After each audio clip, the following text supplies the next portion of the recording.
In Joshua chapter 24, it says, Joshua says, "Now fear Yahuwah and serve him with all faithfulness. Throw away the gods your forefathers worshipped beyond the river and in Egypt, and worship and serve Yahuwah. But if serving Yahuwah seems undesirable to you, then choose for yourself this day whom you will serve, whether the gods your forefathers served beyond the river, or the gods of the Amorites in whose land you are living. But as for me and my household, we will serve Yahuwah."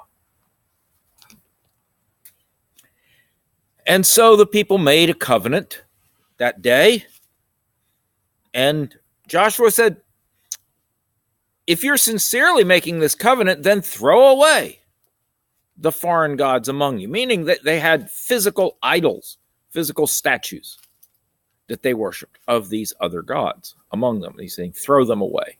Throw away your objects of worship of other gods. A similar circumstance is found in 1 Kings. Hundreds of years later, the people of Israel are gathered together by Elijah on Mount Carmel, and Elijah gets up in front of them and says, "How long will you waver between two opinions?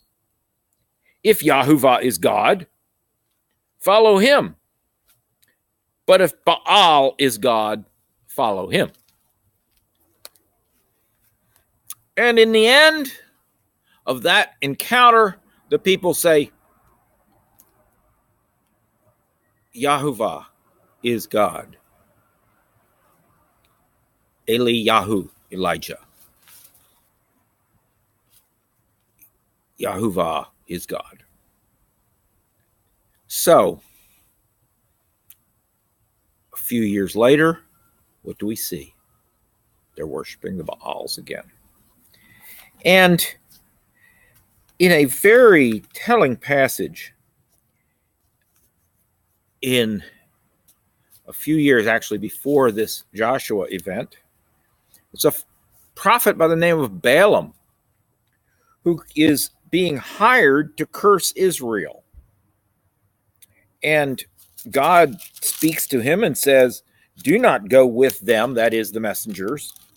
"You must not put a curse on these people," that is on Israel, "because they are blessed." And so the next morning, this is in Numbers chapter 22, if you want to read it.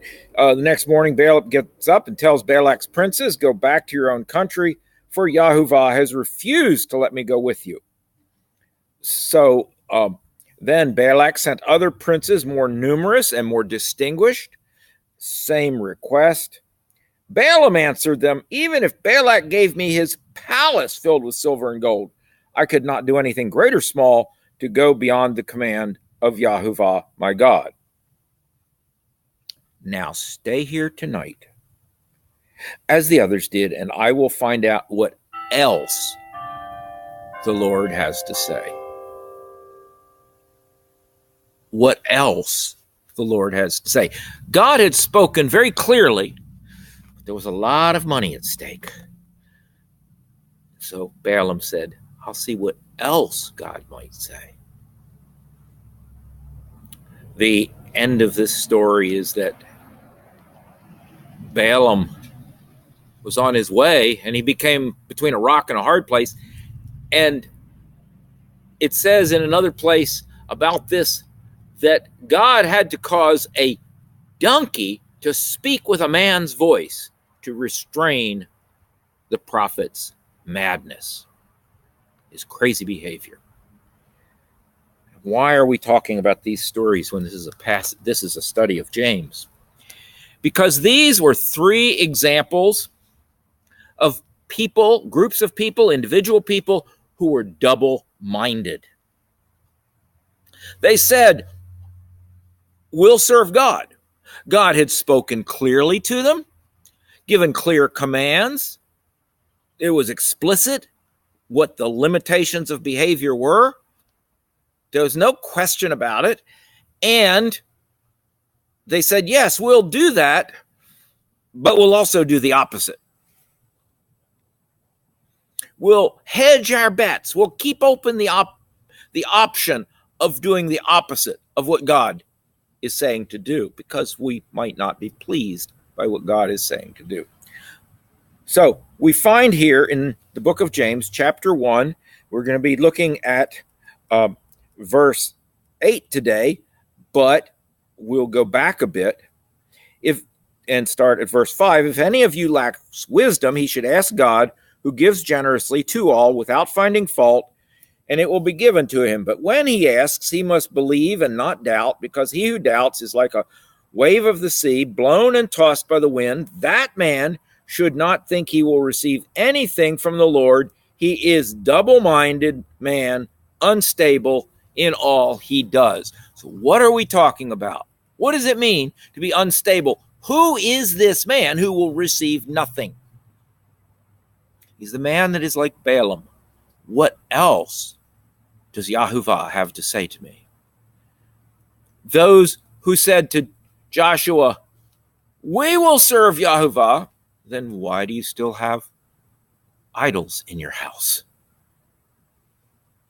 And like those that Elijah said, how long will you waver between two opinions? Literally, how long will you be crippled?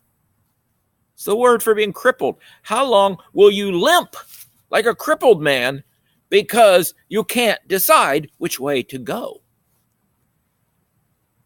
And what James is saying here is, if you can't decide which way to go, if you have not predetermined that whatever God tells you is what you will do, then you can't expect to be able to pray and get wisdom unless you have determined solidly in your heart, whatever God tells me to do, I will do it.